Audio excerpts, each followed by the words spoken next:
అందరికీ.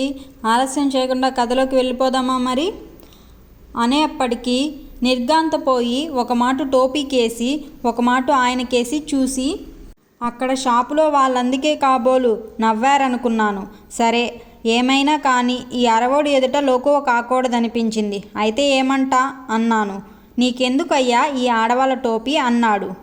ఓయి వెర్రి నాయనా, కొలంబోలో నేనెరుగున్న వాళ్ళున్నారు, వాళ్ళకి బహుమతి చేయడానికి తీసుకువెడుతున్నా అని చెప్పాను. కానీ నా మాటలు అతను మట్టుకు నమ్మినట్లు కనపడలేదు. టోపీ తీసుకొని నా గదిలోకి వెళ్ళి సామాను సర్దుకొని రైలుకి వెళ్ళాను. సాయంకాలం 5:30 అయ్యేసరికి బీచ్ స్టేషన్ దగ్గరకు వచ్చాను. రైలు బయలుదేరడానికి అట్టే టైము లేదన్నారు. నేను కొలంబో వెళ్ళాలి ఎలా అన్నాను. మీరు సెకండ్ క్లాసులో వెళితే ఏకంగా టిక్కెట్టు ఇస్తారు, శ్రమ లేకుండా వెళ్ళవచ్చును. 3వ క్లాసులో వెడితే చాలా ఇబ్బంది పడవలసి వస్తుందన్నాడాయన. ఇంగ్లాండు వెడుతున్న వాళ్ళము సెకండ్ క్లాస్ టిక్కెట్టు కొనడానికి ఆలోచించానేమిటని. సరే అయితే సెకండ్ క్లాస్ టిక్కెట్టే ఇప్పించండి అన్నాను. టిక్కెట్టు ఇచ్చి మీరు రేపు సాయంకాలానికి ట్యుటోరియన్ వెళ్తారు. అక్కడ దిగి స్టీమర్ ఎక్కినట్లయితే మరునాడు ఉదయానికే కొలంబో చేరగలరని చెప్పాడు. అయితే ఒక రాత్రి స్టీమర్లో ఉండాలా? రైలు తిన్నగా కొలంబో దాకా వెళ్ళదా అన్నాను. నా ముఖం కేసి చూసి అది వరకదాకా నాతోటి మాట్లాడుతున్న గౌరవ స్వరము మార్చి అబ్బే వెళ్ళదులేండి.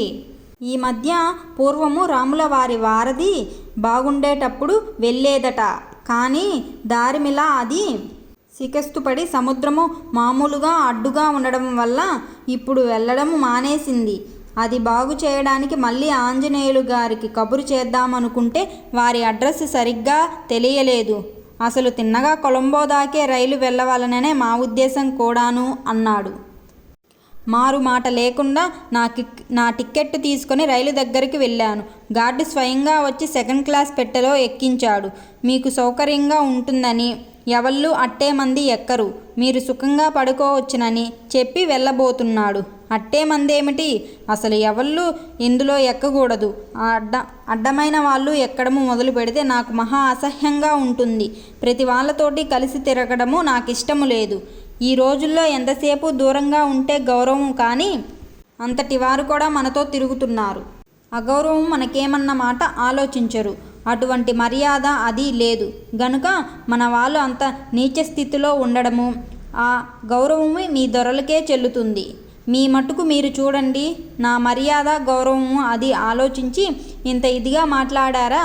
స్టేషన్ మాస్టారు చూడండి, నేటివ్ గనుక ఏమీ ఆలోచించకుండా చాలా తెలివి తక్కువగా మాట్లాడాడు. నాకు చాలా కోపం వచ్చింది. తగిన సమాధానం చెప్పి పరాభవిద్దామనుకున్నాను. కానీ ఎందుకనవసరంగానని ఊరుకున్నాను. బురదలో రాయి వేస్తే మన మీదకే చిందుతుందని మా అమ్మ చెప్పిన సామెత జ్ఞాపకం వచ్చింది. ముసలి వాళ్ళు విద్యాహీనులని మనము తోసివేస్తాము, కానీ వాళ్లకున్నంత ప్రపంచ జ్ఞానం మరొకళ్ళకి లేదు. వాళ్ళ పాండిత్యమంతా మాటల్లోనూ సామెతల్లోనూ ఇమిడి ఉంటుంది అని. ఇంకా ఏమన్నా మాట్లాడాలనుకుంటే మళ్ళీ దర్శనం చేస్తానండి అని ఆయన వెళ్ళబోతున్నాడు. ధనమూలం ఇదం జగత్ అని మా తాత చెబుతుండేవాడు. డబ్బు దగ్గర ఏ పని పడితే ఆ పని చేయగల సామర్థ్యం ఉందని చాలామంది వల్ల విన్నాను. చిన్న క్లాసు మాస్టర్లకి లక్ష్మీ ప్రసన్నము చేస్తే పై క్లాసులోకి సులువుగా ప్రమోషన్ కావచ్చునన్న సంగతి నా అనుభవంలోనిదే. పోలీసు వాళ్ళు కొంతమంది దొంగలకు ధనాపేక్ష చేత సహాయులవుతారని ప్రతీతి. కొంతమంది అన్యాయ వర్తనులైన మెజిస్ట్రేట్లు ముద్దాయిల దగ్గర లంచం పుచ్చుకొని కేసులు కొట్టివేయడం మామూలేనని వినికిడి. రిజిస్టర్ ఆఫీసులో 10 రూపాయల నోటు చూపిస్తే నిమిషంలో పని అయి ఇవతల పడతాము. అనవసర ప్రశ్నలేమీ లేకుండా PW వారికి వాళ్ళ మామూలు వాళ్లకు ఇచ్చేస్తే కాలువకు ఎన్ని ఘాట్లు కొట్టుకున్నా ఎవరికీ కనపడదు. ఇదంతా గ్రహించి ఏదో గార్డు పేదవాడు కుటుంబీకుడు మన బోటి వాళ్ళు రూపాయి ఇవ్వకపోతే వారికెవళ్ళిస్తారు గనుక జీతం రాళ్లతోటి సంసారం జరగడం ఎలాగా? ఇంతకీ మనకేదో సదుపాయం కూడా చేశాడని కొంచెం ముందు వెనకాలు కష్టసుఖాలు ఆలోచించేవాని గనుక పోతున్న గార్డుని పిలిచి 1 రూపాయి ఇచ్చాను. తీరా చేయి జారిన తరువాత వాడేమనుకుంటాడో కదా, వాడి స్వభావం తెలియకుండా ఇచ్చాను. మనకేమి తంట వస్తుందో. పోనీ ఇచ్చిన వాళ్ళము ఇంకొక 2 రూపాయలన్నా ఇవ్వకుండా 1 రూపాయే ఇచ్చాను. ఆధిక్యత వల్ల దోషము లోపిస్తుందేమోనని పరిపరి విధాల మనస్సు పశ్చాత్తాపపడడం మొదలుపెట్టింది.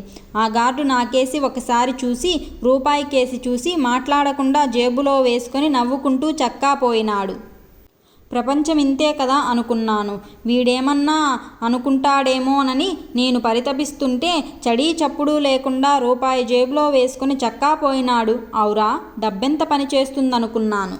సరే, వెధవ రూపాయి పోతే పోయింది, కానీ మనకి సుఖంగా ఉందనుకున్నాను. రైలు బయలుదేరింది. ఇంకో 10 నిమిషాల్లో ఎగ్మోర్ స్టేషన్లో ఆగింది. అక్కడ బంట్రోతుని అడిగితే ఇదంతా చిన్నపట్నమేనన్నాడు.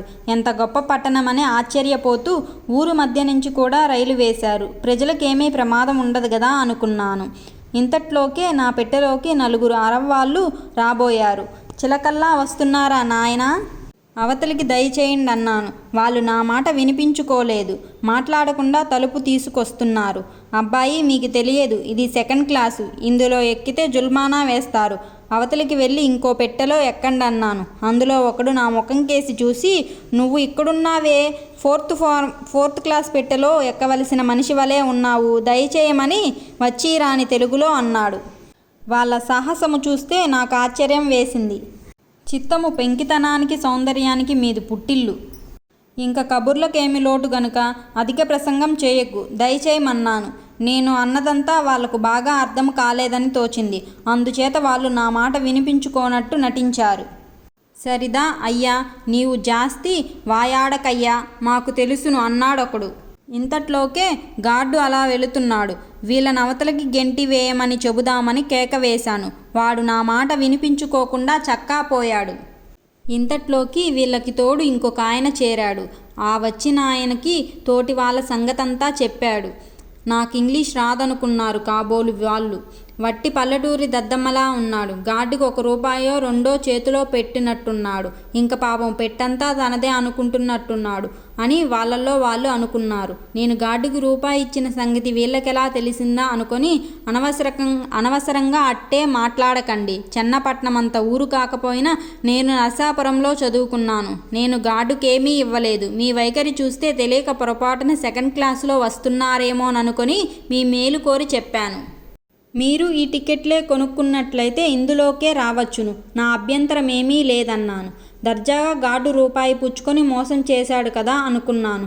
పైగా అనవసరంగా వీళ్ళతోటి పేచీ కూడా ఎందుకనుకున్నాను. పేచీ పెట్టినా ఏమీ లభించేటట్లు కనిపించలేదు.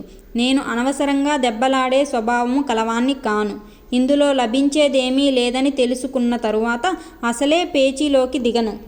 ఒకవేళ పొరపాటున దిగినా తక్షణము గౌరవంగా ఇంగ్లీష్ వాళ్ళు యుద్ధంలో తమ పని మరోలాగా అవుతుందనుకున్నప్పుడు మర్యాదగా యుక్తిగా వెనక్కి తగ్గుతారని మా మాస్టారు చెప్పినట్లు నేను అటువంటి సందిగ్ధ సమయంలో వెనుకంజ వేస్తాను.